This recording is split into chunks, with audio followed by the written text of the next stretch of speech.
psychiatrist about Mondani. Now we're blowing up drug boats. The counts are around 19, 20 kinetic strikes on boats. The deaths looks like about 76 now. And we're going to talk to, right now, Mike Brest, the Washington Examiner columnist, reporter. Mike, thank you very much for joining us on Chicago's Morning Answer, and welcome to the show. Thank you for having me. I appreciate the opportunity. You're very welcome, sir. So, lots of different things in here. It kind of seems from your reporting that, well, a couple things. Some of your headlines are, Venezuela, not where the drug boats are getting their fentanyl. Military, not the best tool to stop drug interdictions. Where is the Trump administration going wrong? So to back up a second, the Trump administration has taken this stance that we have to stop the importation of drugs into the United States. And they've essentially declared to Congress that they are in an armed conflict with these drug cartels.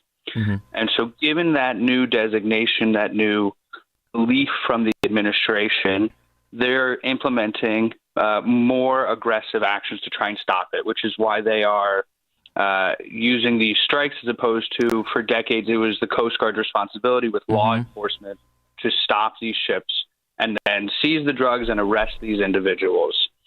And so this more aggressive action has raised legal questions about whether or not the U.S.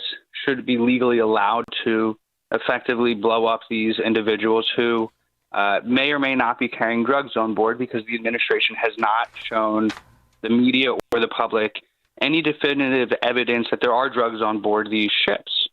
And so I think that's an important part of the situation. And then also the military has brought in a number of different aircraft carriers, a number of different ships, and really thousands of personnel into the Western Hemisphere in the Greater Caribbean Sea in a buildup that is actually unprecedented in the 21st century. So this is a big moment for these operations. And so from my reporting and talking to current and former officials, the belief is that the number of U.S. troops in the region actually far exceeds what would be needed to carry out these strikes, which has these military officials as well as members of Congress on Capitol Hill concerned and aware of the possibility that there could be a bigger mission in play in the greater scheme of things, which focuses on Venezuelan leader Nicolas Maduro. Yes.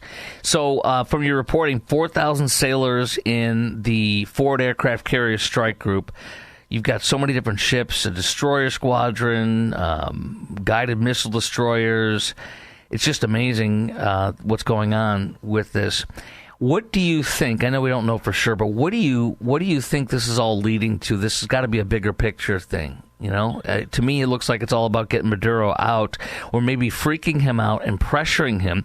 Plus, we know that Trump has given the CIA the green light on doing operations inside of Venezuela, and he's talked about perhaps even striking Venezuela. What do you think the bigger picture is on this and where this is headed to from what you see?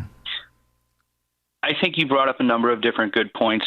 And so I think the strikes on drug boats are meant to stop those drugs from coming into the U.S., but part of the conversation is, how do you stop the creation of the drugs to begin with? And so that's where this question of whether or not we could see strikes on Venezuelan soil come into play, because it's unclear whether or not the president would be willing to do so. He's talked about it publicly going back and forth. But the real question, as you mentioned, is focused on Maduro. And so I think it's important for your audience to remember that during the first Trump administration, he had similar feelings towards Maduro. It was in 2020 when the Department of Justice indicted him on narco-terrorism charges. So the U.S.-Maduro relationship has been bad for a long time, dating back to the president's first administration.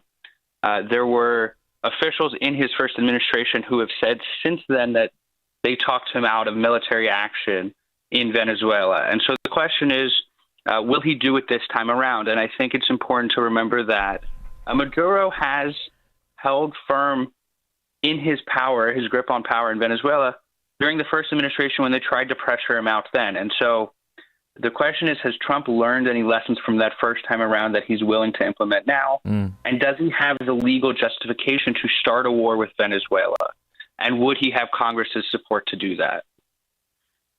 You know, what's interesting, Mike, is also, Venezuela is besties with, very close with Iran and Cuba. There's a lot of, different interests that this aligns with that I'm thinking about a lot with you.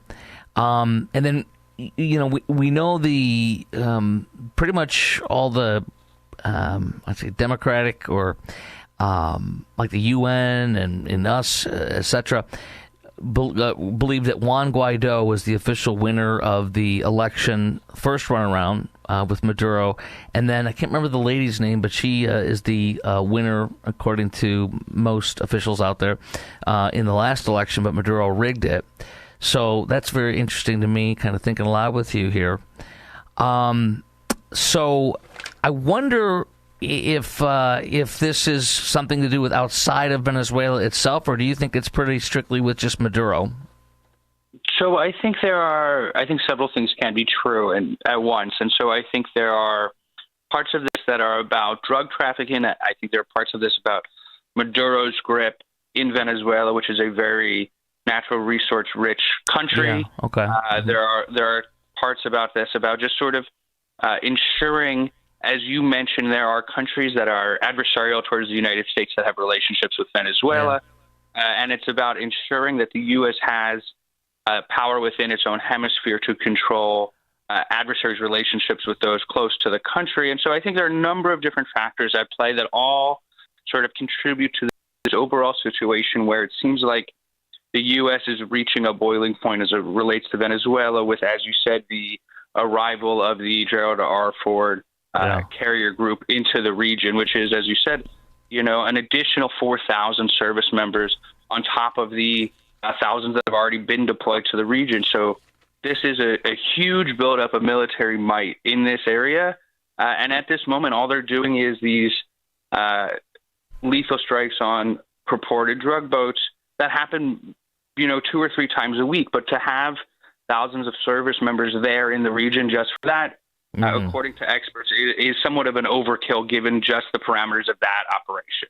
One more thing, I know your columns that we're talking about, your reporting is on Venezuela, but to me, one of the things, I have one of my longtime guests that I've had on my shows over the years is an expert with Texas and Mexico and intelligence and counterintelligence and counterterrorism. And he's told me that one of the best things we could do would be strike the labs, the narco labs in Mexico, for example, or do joint operations with Mexican special forces. But that's not happening right now.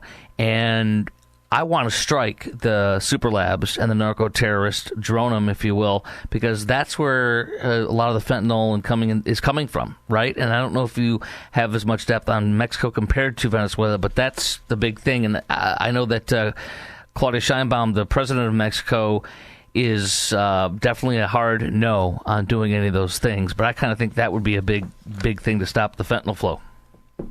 I think you raise a very important point there, which is, and I want to break it down a little bit further. So as you said, a large majority, an overwhelming majority of fentanyl that comes into the country comes from Mexico through land routes, and the Mexican drug cartels that create it do so with Chinese chemical precursors. So they aren't able to do it without the Chinese. And so the question is, why is the U.S. taking such aggressive action towards largely cocaine smuggling from Venezuela and not fentanyl smuggling from Mexico? And so one of the big things that comes up when I've talked to people about this issue is that the U.S. and President Trump has a generally positive relationship with Mexican President Chávez, whereas it couldn't be further from the truth with Maduro. And so we've seen President Chávez make some decisions that fall in line with the president's desire to end fentanyl smuggling. We've seen additional Mexican military personnel along the border. We've seen them allow the CIA to increase its surveillance of Mexican territory.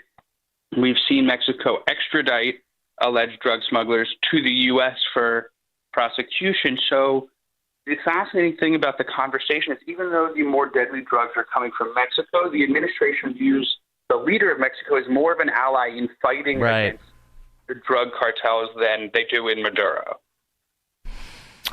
Well, I appreciate you, Mike, coming on. Mike Brest from the Washington Examiner. Thank you very much for your coverage and for coming on this morning on Chicago's Morning Answer.